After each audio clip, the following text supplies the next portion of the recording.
Boa tarde, bem-vindos ao painel do ODS 15, Vida na Terra.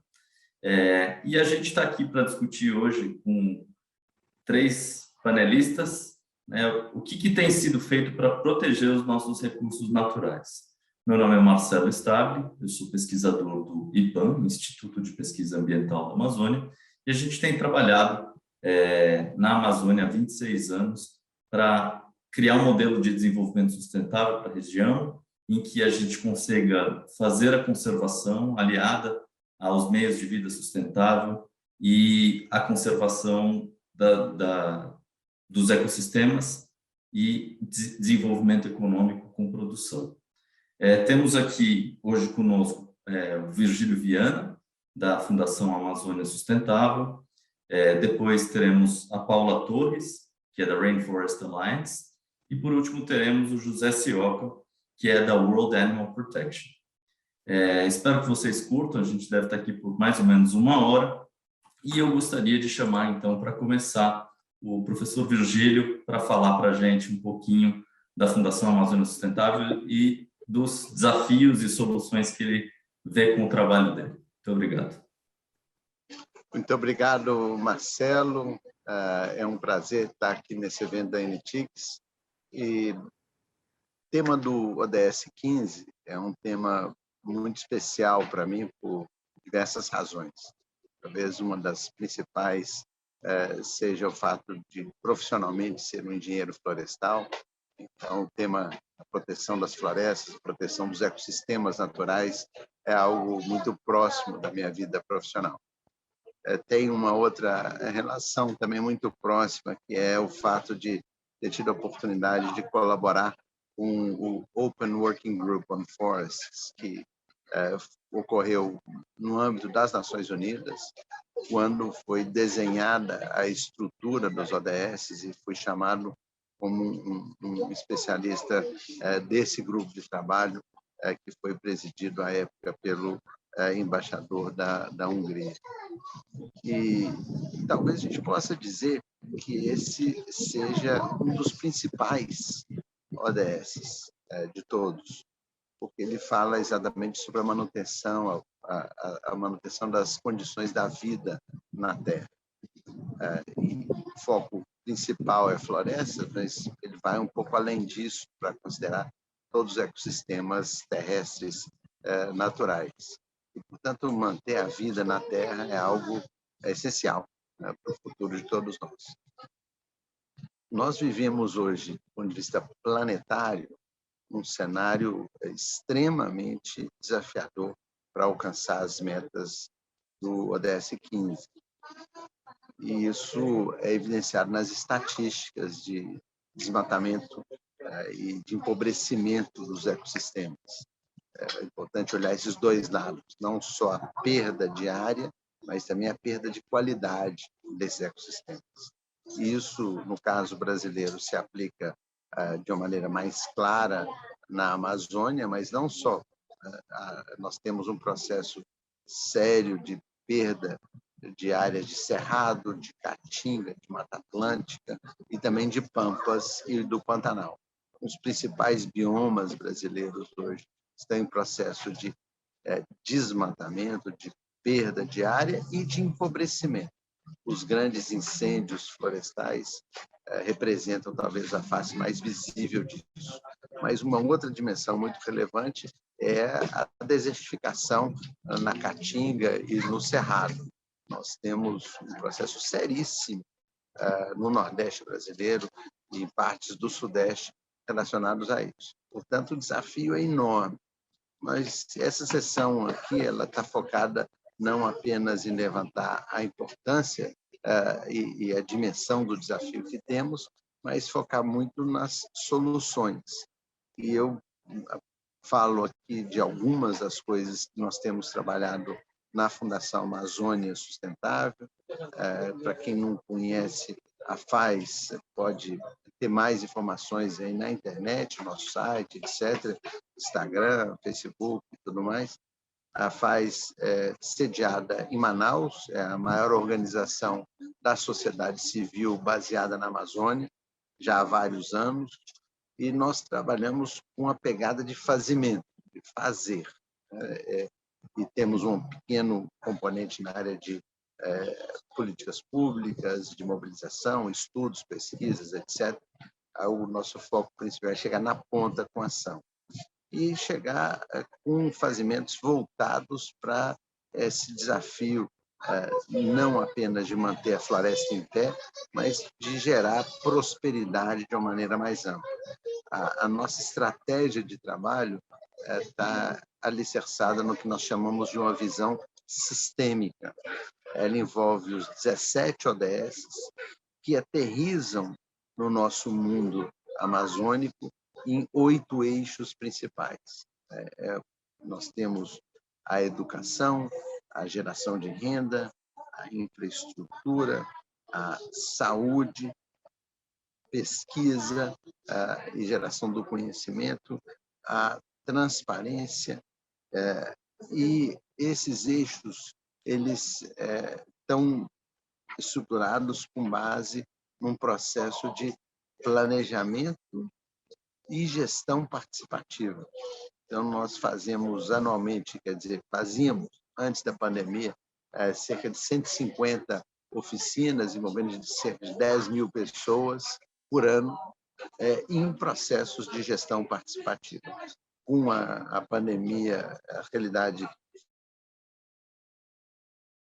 nós conseguimos nos ajustar de uma maneira muito rápida e hoje a gente tem um processo que está muito voltado para o uso de postos de conectividade no meio da floresta. Nós estamos com 100 postos de energia solar, conexão com a internet e articulação com as comunidades locais, que nos permite trabalhar de uma maneira remota razoavelmente bem. Então, é um contexto muito novo. Nós conseguimos chegar nesse mundo da pandemia a 7.500 comunidades e aldeias da Amazônia Profunda e bairros da região da periférica de Manaus. E é nesse contexto que eu queria falar sobre a ODS 15. O principal desafio que nós temos é fazer com que a floresta tenha mais valor em pé do que derrubada. Esse conceito que foi idealizado no Amazonas no início dos anos 80, nos anos 2000, por ocasião da implantação do programa denominado Zona Franca Verde, a lógica foi fazer com que o açaí, a castanha, a borracha, e o patauá, a abacaba, e etc., andiroba, todos esses produtos da floresta tenham mais valor em pé do que derrubado. E uma das lições aprendidas mais relevantes começa pela necessidade de entender bem as cadeias produtivas de cada uma dessas espécies, ou conjunto de espécies. E eu cito como exemplo o caso do óleo de andiroba. A andiroba é uma espécie nativa que ocupa áreas úmidas da Amazônia e produz um fruto mais ou menos do tamanho de um caroço de abacate e que produz um óleo valiosíssimo, dá uso tanto medicinal quanto como fitoterápico.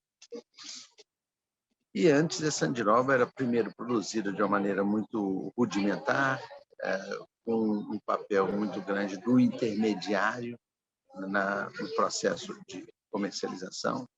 E o que nós fizemos, e aí cito como exemplo o município de Carauari, no Médio Juruá, foi desenvolver, primeiro, uma tecnologia de processamento dessa semente que resulta num óleo de melhor qualidade, com menos acidez, menos impurezas, etc. E isso foi um projeto de P&D que envolveu diversas universidades e instituições de pesquisa. O segundo foi fazer a formação de empreendedores caboclos. E aí nós formamos, em parceria com o CETAM, que é o Centro de Educação Tecnológica do Amazonas, 50 empreendedores da floresta jovens que já tinham terminado o ensino médio e fizeram um ano de educação tecnológica para esses produtos da sociobiodiversidade da Amazônia. Ao final desse curso, ao invés de fazerem monografia, esses jovens elaboraram planos de negócio, atrelados aí à estrutura de planos de negócio convencionais. Tivemos o apoio do SEBRAE para isso. Com base nesses planos de negócio, nós viabilizamos investimentos. E um desses investimentos, faço aqui como um exemplo, é a empresa de base comunitária do Bauana, que tem um crescimento muito expressivo. Eles começaram vendendo R$5.000 por mês, depois passaram para 20, depois para 100, e agora com R$400.000 de faturamento bruto por ano. São 2 jovens, e fazendo com que esse produto chegue, de um lado, no atacado, a um grande cliente, que é a Natura, que consome isso para cosméticos, e, de outro, uma nova linha, que é um pequeno vidro voltado para o uso como fitoterápico. E o preço do óleo vendido como fitoterápico diretamente na ponta, ele é cerca de 30 vezes mais do que o vendido no atacado.